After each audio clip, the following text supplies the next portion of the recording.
எனதருமை மகனே, நான் உன்னை மிகவும் நேசிக்கிறேன். முதுமையின் வாசலில் நான் முதலடி வைக்கையில் தள்ளாட்டம் என் மீது வெள்ளோட்டம் பார்க்கும். கொஞ்சம் பொறுமை கொள்க, அதிகம் புரிந்து கொள்க. என் முதுமை பார்த்து முகம் சுளிக்காதே.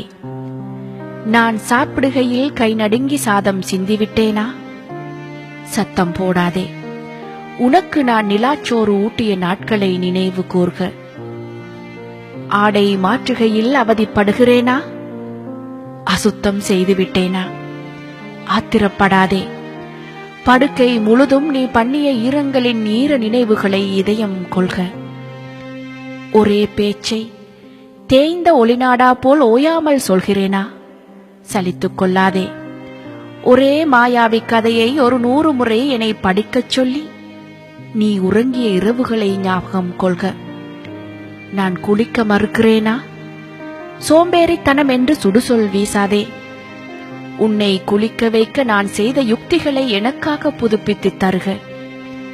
புதிய தொழில்நுட்பம், புதிய பயன்பாடுகள், உன் புயல் வேக புரிந்து கொள்ளல் சத்தியமாய் எனக்கு சாத்தியமில்லை.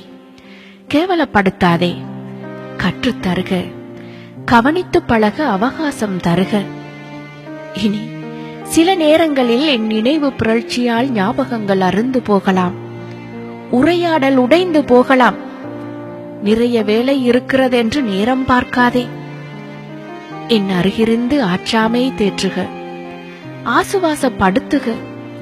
என் கால்கள் என்னை ஏமாற்றுகையில் நீ முதல் நடை பழக என் விரல் நீண்டது போல் கை கொடுத்து எனக்கு உதவி செய்க.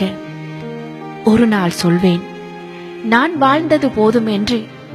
ஒரு நாள் நான் சொல்வேன், வாழ்ந்தது போதும் என்று.